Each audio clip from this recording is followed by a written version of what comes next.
Assalamualaikum. Selamat datang di channel Lendor, Legenda Horor.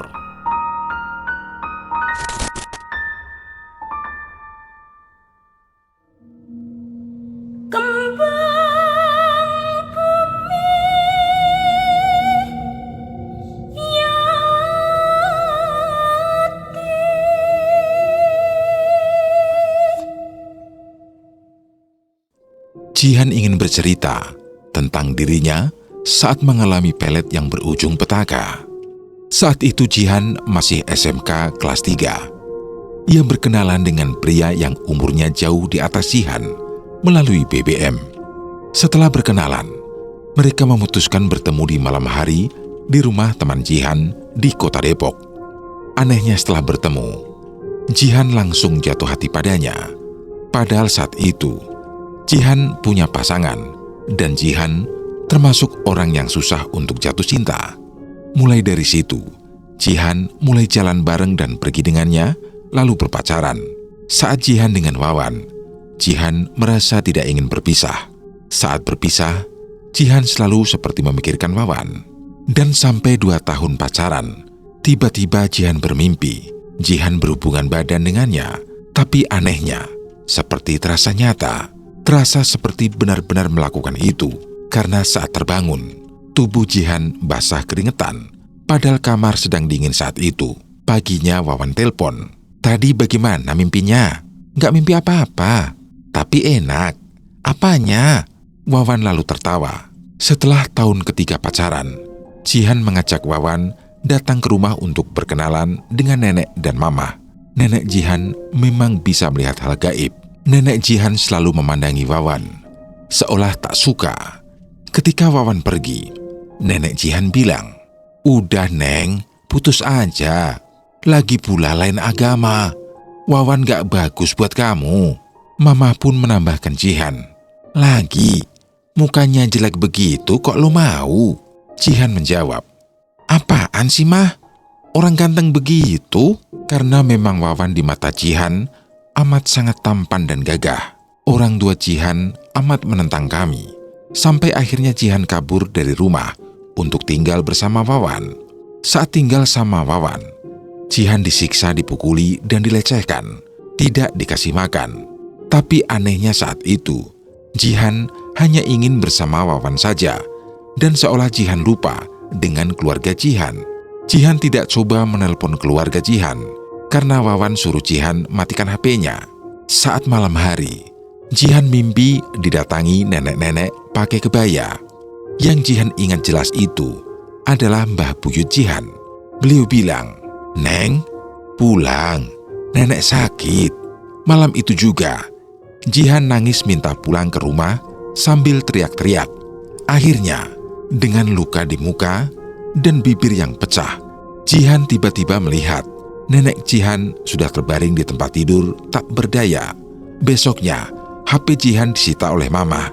Nenek Jihan pun aneh, selalu baca Yasin dan Al-Quran di sebelah Jihan keras sekali.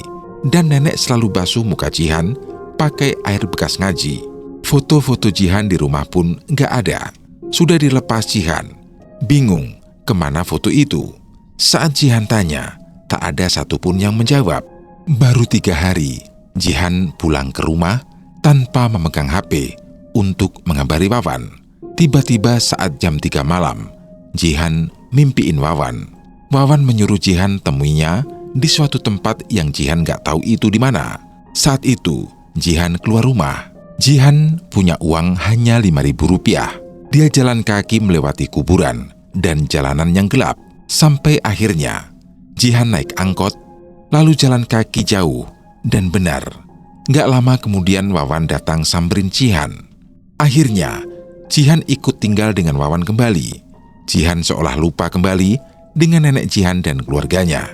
Saat itu, ada teman Wawan main ke kontrakan baru Jihan. Akhirnya, Jihan minta kembali pulang. Saat pulang ke rumah, nenek Jihan sudah kurus kering, kepalanya hampir botak. Mama Jihan langsung menarik Jihan ke kamar mandi, memandikan Jihan dengan air berwarna hijau yang amat sangat bau.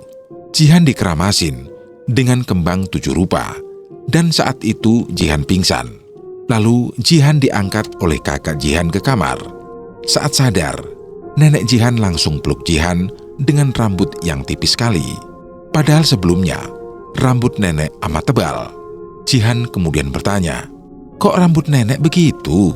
Nenek Jihan bilang, "Waktu itu, 2 hari sebelum kamu pergi, nenek mimpi kayak nyata.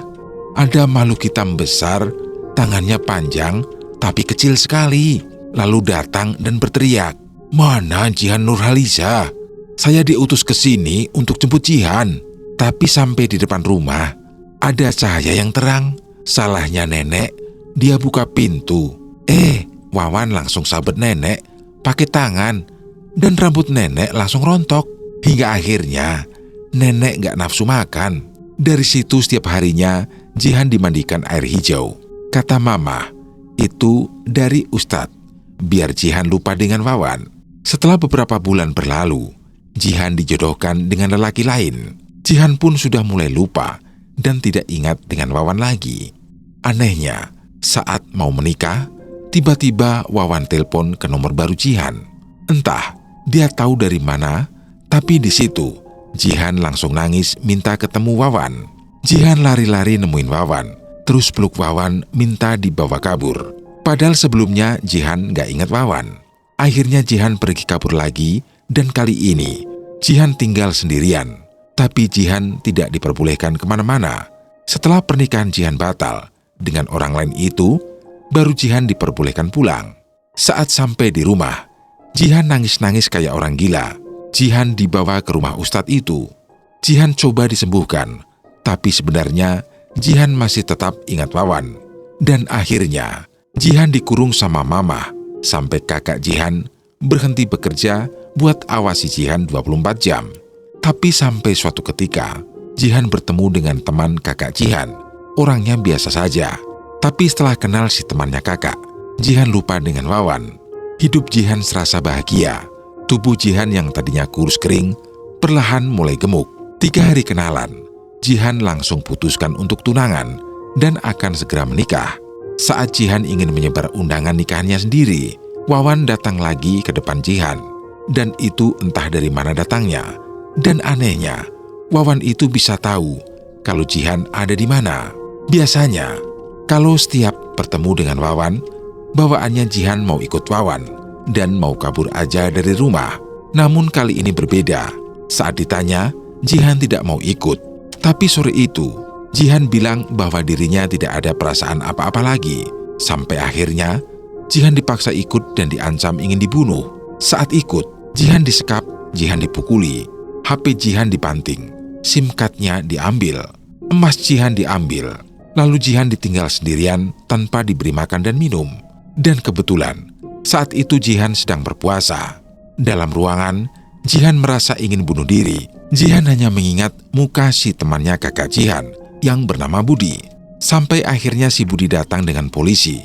Budi bisa mengetahui lokasinya karena lokasi Jihan bisa dicek lewat iPhone Jihan.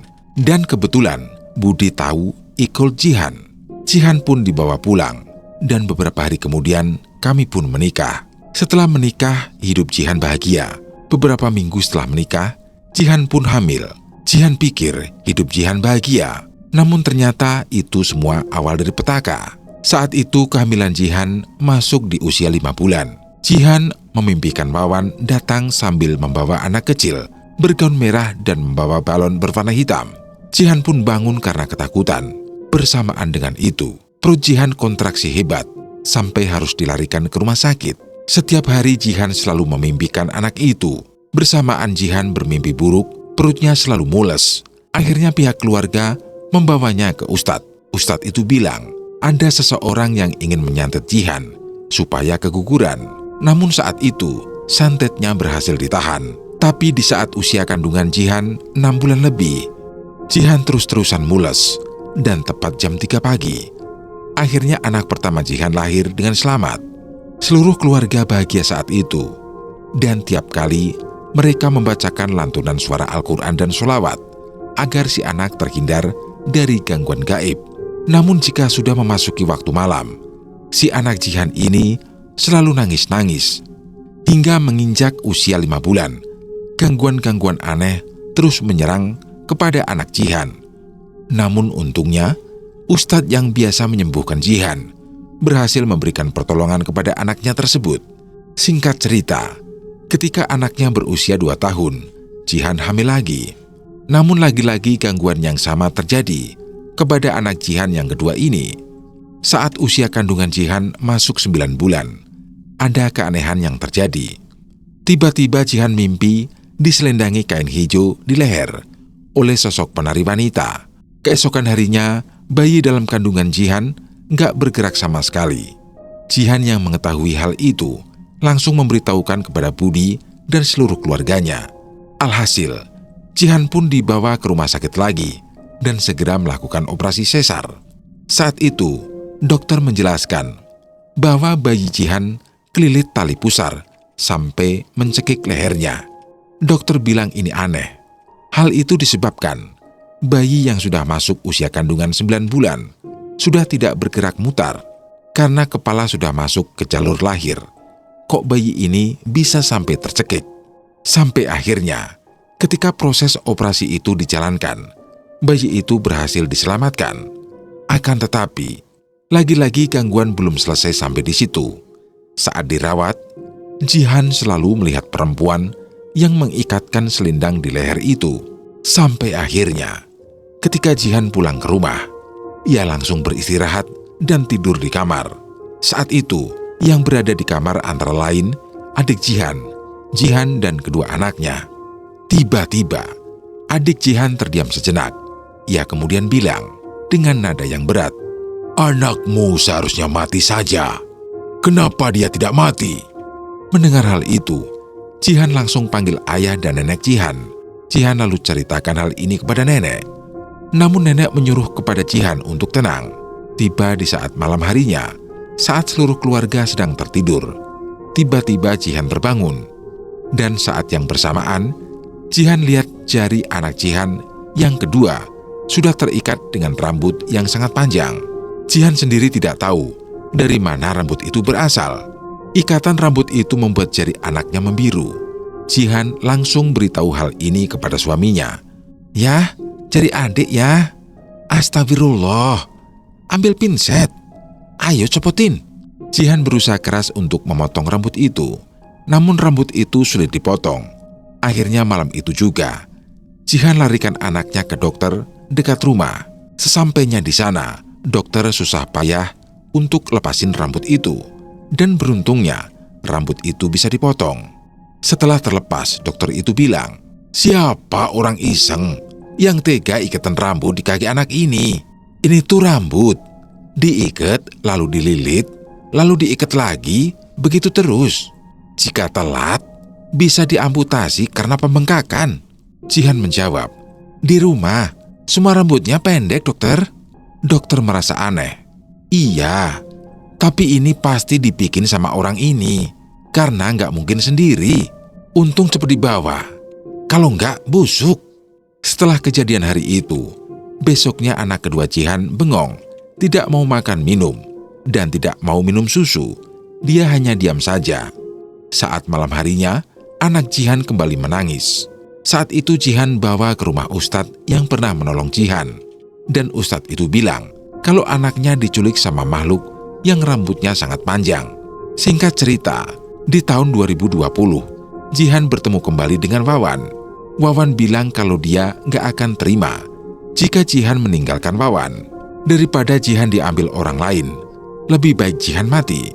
Sejak pertemuan itu, di tiap malamnya, Jihan selalu mendengar hal-hal aneh, seperti dengar barang berjatuhan, pintu digedor kencang, dan ternyata nenek Jihan mengetahui hal itu.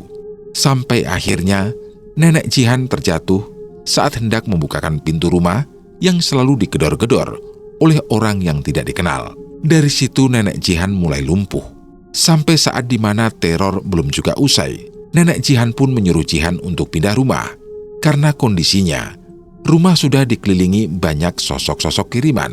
Saat itu Jihan tidak berpikir panjang. Jihan mencari rumah kontrakan. Alhasil, Jihan pun berhasil menemukan kontrakan. Dia bersama dengan suaminya pergi dari rumah demi keamanan keluarga lainnya. Hari pertama menempati rumah kontrakan, tidak ada gangguan apapun. Namun tepat di hari kedua, dirinya mendapati mimpi aneh. Jihan bermimpi kalau seluruh keluarganya yang sudah meninggal berkumpul di suatu ruangan. Di situ Jihan melihat neneknya bersama dengan almarhum kakek yang sedang duduk di sofa. Nenek bilang, "Jihan, tolong pisahin anak-anak. Jangan sering disatuin. Nanti ada hal jahat yang menimpa. Jangan lupa, kamu jaga diri baik-baik. Tugas nenek sudah selesai. Nenek pergi dulu ya. Jangan pernah tinggal lagi di rumah ini. Walau sebenarnya, nenek gak rela rumah ini dijual." Lalu keesokan harinya, Jihan langsung pergi ke rumah neneknya. Namun begitu Jihan membuka kamar neneknya, ia melihat neneknya sedang kejang-kejang. Jihan segera meminta bantuan kepada orang-orang sekitar dan segera membawanya ke rumah sakit. Namun, belum tiba di rumah sakit, nenek sudah meninggal dunia. Setelah nenek Jihan meninggal dunia, Jihan terpaksa pisahin kedua anak Jihan. Anak pertama bersama orang tuanya, anak kedua bersama dengan Jihan. Sebab kalau mereka bersatu, ada hal aneh menimpa mereka. Secara mendadak, mereka akan jatuh sakit dan sebagainya. Dan untuk menghindari dari gangguan Wawan, Jihan telah dibagari tubuhnya oleh ustadz itu. Pada tahun 2021 awal, Jihan mendengar kabar bahwa Wawan meninggal dunia. Menurut berita yang beredar, tubuh Wawan tiba-tiba membiru. Lalu dari mulutnya keluar busa. Menurut ustadz yang pernah membantu Jihan, Wawan meninggal karena dirinya tidak sanggup untuk mengikat Jihan dengan lintriknya. Sehingga ketika Jihan terlepas dari lintrik atau guna-guna, tubuh Wawan yang kena imbasnya. Sebab kalau mereka bersatu, ada hal aneh menimpa mereka. Secara mendadak, mereka akan jatuh sakit dan sebagainya. Hingga akhirnya, Jihan berhasil melawan keganasan lintrik yang pernah menyerang dirinya dan juga seluruh keluarganya hingga menyebabkan neneknya meninggal dunia.